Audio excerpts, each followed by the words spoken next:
the end of the day, the day got in. प्रणीत, हिमांशु और सेजल की controversy के बाद दोस्तों एक और so called stand up comedian की वीडियो रिसर्फेस हो रही है। और ये वो कॉमेडियन है जिनको पे जोक्स करना पसंद है और इनका कहना है कि ये डार्क कॉमेडियन है, मतलब डार्क जोक्स मारते हैं जो ऑडियंस को पसंद आता है, लेकिन इतने डार्क हो जाते हैं इनके जोक्स की कभी कभी नहीं, मोस्ट ऑफ द टाइम तो मुझे ऑडियंस पे डाउट होता है कि ऑडियंस का ये कैसा टेस्ट है यार, क्योंकि कॉमेडियन अगर काम कर रहा है अपना ऐसे जोक्स क्रैक कर रहा है इसीलिए कर पा रहा है ना, क्योंकि ऑडियंस उस चीज को सुनना चाहती है, उस चीज पे हंसना चाहती है। एंड वर्स्ट कह लो या बेस्ट कह लो, पता है क्या, ऐसे जोक्स क्रैक करने वाले कॉमेडियन की लड़कियां ज्यादातर फैन है। एक फीमेल पॉडकास्टर के साथ इनका ऑन स्क्रीन फ्लर्टिंग एंगल भी शो करते हैं। मुझे लगता है दीदी ये लड़कियां ना भाई दोगली होती हैं, क्या बकवास मार रहा है यही पिटेगा। अरे मतलब ये कोई आर वर्ड वाला जोक कोई भद्दा दिखने वाला मेरे जैसा बंदा मार दे तो केस वेस FIR हो जाता, पर भाई डिसेंट दिखने वाला बंदा मार दे तो कितना क्यूट है, निकल जाता है लड़कियों का। अब आप खुद ही देख रहे हो ना, पप्पी सूरत नहीं सीरत देखी जाती है लोगों की। और आपके पास तो दोनों ही नहीं है। स्वागत है आप सबका। तो आइए आज का रंगारंग कार्यक्रम शुरू करते हैं रंगीन कॉमेडियन के साथ। करते हैं बात इस कॉमेडियन की, लेकिन मेरी पिछले वीडियो के बाद उस टॉपिक पे कुछ नया हुआ है तो वो बता देती हूँ। प्रणीत मोरे का इंस्टाग्राम वापस से चालू हो गया और उसने एक वीडियो डाली है, क्लैरिफिकेशन दी है। तो ये बात मुझे एक्चुअली काफी टाइम से करनी थी, बट मेरा इंस्टाग्राम सस्पेंड हो गया था। आप सबने मेरा क्राउड वर्क का वीडियो देखा रहेगा जिसके लिए मुझे काफी हेट मिल रही है, और मुझे ऐसा लगता है ये हेट मैं डिजर्व भी करता हूँ, क्योंकि उस लड़के से जब मैं क्राउड वर्क कर रहा था उसने काफी डेरोगेटरी चीजें बोली, बट सब लोग उस पर हंस रहे थे। मैं भी कैरिड अवे हो गया और मुझसे लैप्स इन जजमेंट हो गया, और मुझे लगता है ये मेरी काफी बड़ी गलती थी। शुक्र है इन्होंने अपनी गलती मानी और अब कोई सफाई नहीं दी कि यार मैं तो ऑडियंस की बातों में बह गया था, मैं तो उस टाइम हंस दिया क्योंकि ऑडियंस हंस रही थी। एंड आई थिंक ये सबको करना चाहिए, अपनी गलती की रिस्पॉन्सिबिलिटी लेनी चाहिए। मम्मी आप भी अपनी पप्पी की रिस्पॉन्सिबिलिटी क्यों नहीं ले रहे हो, कितने साल हो गए। अबे प्रणीत ने चलो अपना अकाउंटेबिलिटी ले ली, कोई स्टैंड अप शो करके अपना क्लैरिफिकेशन नहीं दिया। एंड सेजल को भी उसके कॉलेज से 15 दिनों के लिए सस्पेंड कर दिया गया है और हॉस्टल में उसको घुसने नहीं दे रहे हैं। उसने भी अपनी अपॉलॉजी वीडियो अपलोड करी है, इसने भी सीधा सीधा सॉरी बोल दिया है। 3 महीने पहले मैंने शो किया था, उसका एक part of the clip viral हो रहा है अभी, जिसमें मैंने एक चीज बोली थी, I just wanted to come here and say that I am very sorry that thing happened and I said the very wrong thing. इस क्यूटी को भी सॉरी बोलना पड़ रहा है, बताओ। तेरे जैसे ही बेवकूफ नीच लोग होते हैं जो ऐसे लोगों को बढ़ावा दे देते हैं, फिर बाद में बोलते हैं कि अरे हमारे देश को क्या हो रहा है, ये यूथ को क्या हो रहा है। ऐसा नहीं हूं मैं, मजाक कर रहा था बस। पप्पी तू मत कर मजाक, तेरे पे तो FIR जल्दी हो जाएगी, शकल से ही चोर दिखता है। मैं नहीं खेल रहा ये गेम। वेल अब बेस्ट अपॉलॉजी दिखाती हूँ। अब मैंने जो वहाँ पे स्टोरी बताई, अब सर उसमें जो जिस लड़की की बात कर रहा हूँ मैं, हाँ मैंने एक लड़की को डेट किया था ऐसे, मतलब कि हमारी अच्छी काफ़ी बात हुई, काफ़ी अच्छी बॉन्डिंग थी, काफ़ी टाइम स्पेंड किया। बट सर जो मैंने वहाँ पे बताया वो मतलब कि टोटली ट्रू नहीं था, मतलब कि वो एक इम्प्रोवाइज करके मैंने स्टोरी बताई थी वहाँ पर। मेरी किस्मत ख़राब थी कि लोगों ने मेरे को ही ट्रिगर किया मोस्टली। मैं मानता भी हूँ क्योंकि मेरे कुछ वर्ड्स भी कुछ मैंने गलत वर्ड्स यूज़ किए थे वहाँ पे, मैं इसके लिए सॉरी मांगना चाहूँगा। बट सर वो सिर्फ एक एंटरटेनमेंट के वे में बताया था मैंने, मेरा कोई भी ऐसा इंटेंशन नहीं है, मेरा कोई भी ऐसी मेंटेलिटी नहीं है। सही बात है हिमांशु, ये आपकी मेंटेलिटी नहीं है, फिर भी आप इस मेंटेलिटी वाली बातें कर जाते हो। ये वाला लॉजिक मुझे बहुत ज्यादा नीचे गिर के समझना पड़ेगा। इतना नीचे गिर के भी ये मेंटेलिटी मुझे समझ में नहीं आ रही हिमांशु, लेकिन इतना नीचे आकर के मुझे एक इंसान जरूर दिख रहा है। अब तुम खुद सोचो, जब ये विक्टिम कोई अगर किसी साथ कुछ भी हुआ है भाई, छोटे लेवल पे भी हुआ, वो जब स्क्रॉल कर रही होगी यूट्यूब पे और वो जब देखेगी ऐसे जोक्स बाय मधुर विरली, तो वो बोलेगी ना इसकी माँ की भाई, है ना, वो ज्वाला फटेगा ना उसके अंदर का, वो बोलेगी ना इसकी माँ की, और जिसने मेरा रेप किया मैं उसकी माँ दूंगी, है ना, मतलब माँ तो नहीं, वो तो बार्टर सिस्टम हो गया। मधुर यार कितना कूल बन गया तू ये बोल के। इसको लगता है कि तो सिर्फ से जहाँ लड़का करता है और लड़की नाना करती है तो इसको शादी नहीं बोलते। मधुर कह रहा है कि विक्टिम्स अपने रेप को गाली देंगे उसकी ये वीडियो देख करके, और उसको ये बार्टर सिस्टम बोल रहा है। ऐसे ही तो सोचती है विक्टिम मधुर, बस आप पे एक FIR की जरूरत है, फिर आप भी अपनी जिंदगी को लेके ऐसे ही सोचोगे। ये जो जेंजी कॉमेडियन की एक लहर आई है जिनको लगता है कि डार्क जोक्स करके हम कूल बन जाएंगे, डार्क जोक्स कर करके जो कॉमेडियंस अपनी बाउंड्री क्रॉस करते हैं, इतना बाउंड्री क्रॉस तो इंडिया में घुसपैठिए नहीं करते। मधुर विरली के नाम से ही वो मधुर है, काम से वो कर्कश ही है।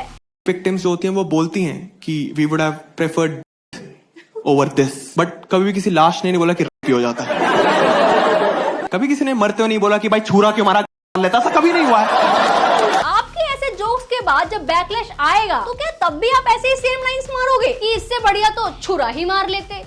मधुर इंटरनेट पे फेमस है सिर्फ की बातों को लेकर के, उसकी हर कॉमेडी में जुड़ा हुआ है। लोग सुबह उठ करके चाय पीते हैं, कॉफी पीते हैं, मधुर का शॉट लेता है। मधुर को लगता ही नहीं है, इसको लगता है कि ये किसी बॉलीवुड मूवी में है जहाँ लड़की की नाम है हाँ छुपी है। मधुर के लिए बस एक ए रेटेड कंटेंट है। ये वही इंसान है जो सोचता होगा कि यार के बाद लड़की ने कंप्लेंट क्यों कराई, मजे तो दोनों ने लिए होंगे।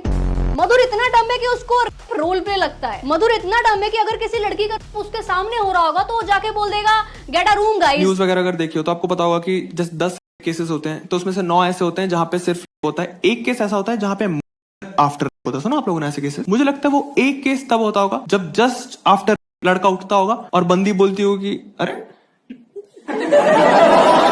कड़ल नहीं करोगे क्या इसके बाद? Nice nice very nice. तब लड़का चाकू। अबे गधे के गुनगुने के ऊपर थोड़ा और सेंसलेस जोक क्रैक कर, अभी तक KWL कूल नहीं लग रहा। इसको रेप और रेप के बाद में जोक दिख रहा है, वो एक अलग टॉपिक ऑफ डिस्कशन है, लेकिन पता है प्रॉब्लमेटिक क्या है? तुम वीडियो एक बार फिर से देखो। कड़ल नहीं करोगे क्या इसके बाद? ये जो ऑडियंस हंस रही है इस बात पे, अगर आप ध्यान से सुने तो लड़कियां ज्यादा हंस रही हैं, लड़कियों की ज्यादा आवाज आ रही है। इतने घिनौने जोक पे ऑडियंस की इतनी ठहाका मार मार के हंसी, ये है प्रॉब्लम। स्टडी कहती है भाई कि हर लड़की अपनी जिंदगी में एक ना एक बार से होकर जरूर गुजरती है, चाहे वो फैमिली में हो, बाहर हो, बस में हो, कहीं पे भी हो। ये पता होते हुए भी गाइस लड़कियां ऐसे मधुर जैसे कॉमेडियंस को सपोर्ट करती हैं, उनके ऐसे घिनौने जोक्स पे हंसती हैं। एक तरफ आप कैंडल मार्च निकालने को रेडी बैठी हैं, दूसरी तरफ आप यार क्या क्या हुआ होगा सोच रही हैं। भाई समय के जोक्स अब इसके जोक्स के आगे अच्छे लगने लग गए भाई। चलो उसके खुद के जोक्स इनसेंसिटिव होते हैं, लेकिन ऐसे गंदे घिनौने क्राइम्स पे तो जोक्स नहीं क्रैक करता। और अगर वो कुछ इनसेंसिटिव बात कर भी रहा होता तो वो अपनी ही कहानी बता रहा होता है, और किसी और के साथ हुए दुष्कर्म का मजाक तो नहीं बना रहा। अब पता है बहुत लोगों का कहना ये भी होता है कि मधुर की वीडियो के स्टार्टिंग में ना वो आता है डिस्क्लेमर की रियलिटी से कोई लेना देना नहीं है, ठीक है, जोक्स को जोक्स की तरह लो। अरे जोक्स बोलो तो हम जोक्स की तरह लेंगे ना। आप एक इतना ज्यादा ऐसा टॉपिक जो बहुत सेंसिटिव है और आज के टाइम में कितना क्राइम बढ़ रखा है ये सबको दिख रहा है, आप उसके ऊपर जोक क्रैक कर रहे हो कि मधुर और मधुर जैसे जेंजी कॉमेडियंस पे विदेशियों का इन्फ्लुएंस बहुत है, जिनको देख करके इनको लगता है कि अब हम भी कूल बन जाएंगे। अब जैसे कि ये comedian uncle So you can't joke about it's not funny. I say f you. I think it's hilarious. How do you like that?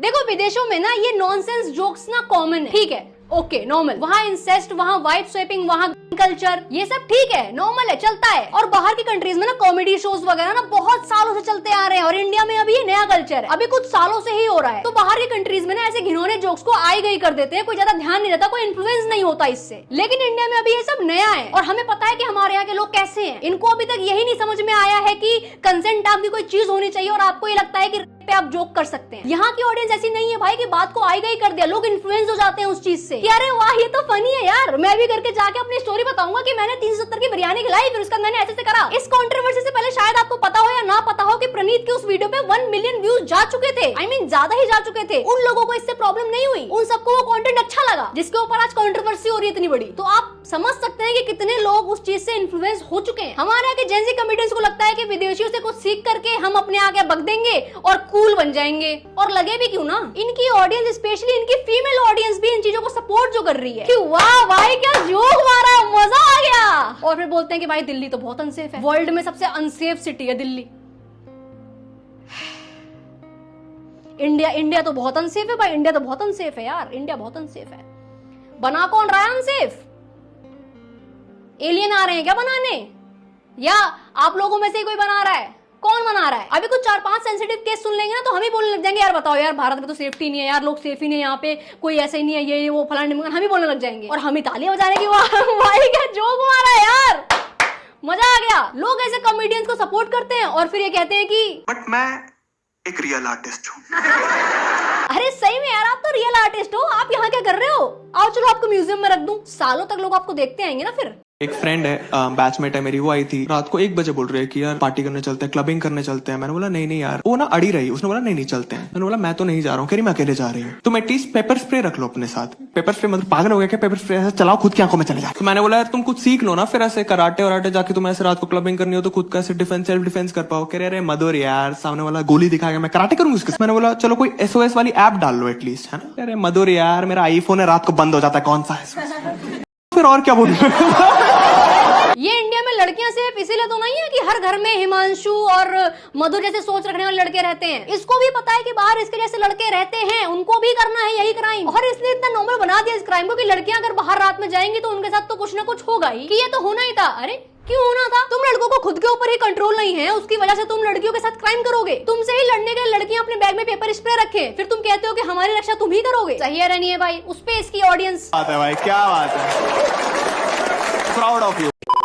मुझे पर्सनली ऐसा लगता है कि necrophilia is way better than, क्योंकि एक विक्टिम होता है, एक बच्चा होता है जिसकी पूरी लाइफ ट्रॉमेटाइज हो जाती है वो एक इंसिडेंट की वजह से, but on the other hand कोई विक्टिम नहीं है। कोई भी ये नहीं बोल रहा है कि तुम सिर्फ मेरी बॉडी की वजह से मेरे साथ हो, कोई नहीं बोल रहा। जिनको नहीं पता, नेक्रोफिलिया होता है जब कोई बॉडी के साथ गलत काम करता है, और पैडोफिलिया वो होता है जब कोई 18 साल से कम उम्र के बच्चे के साथ गलत काम करता है। और मधुर जैसे महान लोग इसमें भी बेटर चीज ढूंढ रहे हैं कि इन दोनों में से अच्छा क्या है। फिर नेक्रोफिलिया बेटर है या पैडोफिलिया? क्योंकि नेक्रोफिलिया में तो लड़की ना बोल ही नहीं सकती है, और तेरे जोक के अकॉर्डिंग पैडोफिलिया अगर न्यूबॉर्न के साथ हो जो कुछ बोल नहीं सकता तो वो इसके अकॉर्डिंग बेटर हो गया ना। सिक भाई, सिक मेंटालिटी। आई डोंट नो, इसके साथ जोक्स तो भाई मेरे सिलेबस के बाहर है, मुझे खुद समझ में नहीं आ रहा कि क्या बोलना चाहिए। तुम्हें समझ में आ रहा हो या फिर तुम्हारा क्या पीओवी है, क्या ओपिनियन है इसके जोक पे, जरूर कमेंट करके बताना। बाकी यार हर चीज को हम नॉर्मलाइज नहीं कर सकते हैं, जस्ट लाइक आप के ऊपर जोक करके उसको नॉर्मलाइज नहीं कर सकते हो। प्लीज, इंसान किसी चीज के ऊपर जोक इसीलिए क्रैक करता है ताकि उस चीज को नॉर्मल कर दे कि ठीक है भाई लाइट माहौल हो गया, अब ठीक है, अब सही हो जाएगा सब। आप घर में भी जोक क्रैक करते हो, ठीक है, किसी को बुरा लगता है तो फिर उसको क्लेरिफाई करते हो ना कि नहीं मैंने इस वे में नहीं बोला था, इस वे में बोला था, तो वो समझ में भी आता है। बट ऐसा पॉइंट है, ऐसा टॉपिक है जिसको हम नॉर्मलाइज कर ही नहीं सकते हैं भाई, जोक्स पे तो बिल्कुल भी नहीं। आई डोंट नो, इतना सेंसिटिव टॉपिक, इतना सेंसिटिव चीज कोई उसको जोक्स के माध्यम से कोई कैसे ऑडियंस को सुना सकता है कि पता है उसका हो गया। How are you even a human?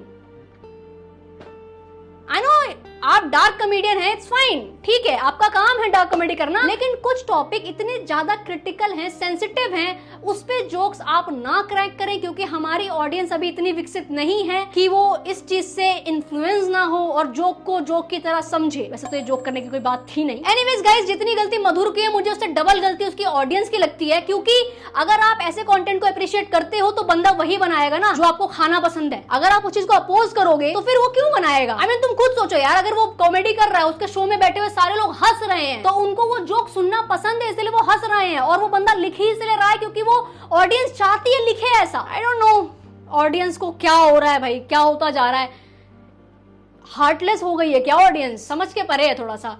Anyways दोस्तों, thank you so much for watching. अगर आपने वीडियो यहाँ तक देखी है तो प्लीज वीडियो को शेयर कर देना एंड कमेंट करके जरूर बताना अपना ओपिनियन, अपना व्यूज कि आपका इस टॉपिक पे क्या ओपिनियन है। मिलते हैं अगली वीडियो में बहुत ही जल्द। Radhe, take care, bye bye. ध्यान रखना घर वाला का और मेंटल का खास करके। Take care. आज के लिए फिलहाल इतना ही। आपकी तरह मैं भी मायूस हूँ, लेकिन उम्मीद पर दुनिया कायम है। दिल दुखा है लेकिन टूटा तो नहीं है, और उम्मीद का दामन छूटा तो नहीं है।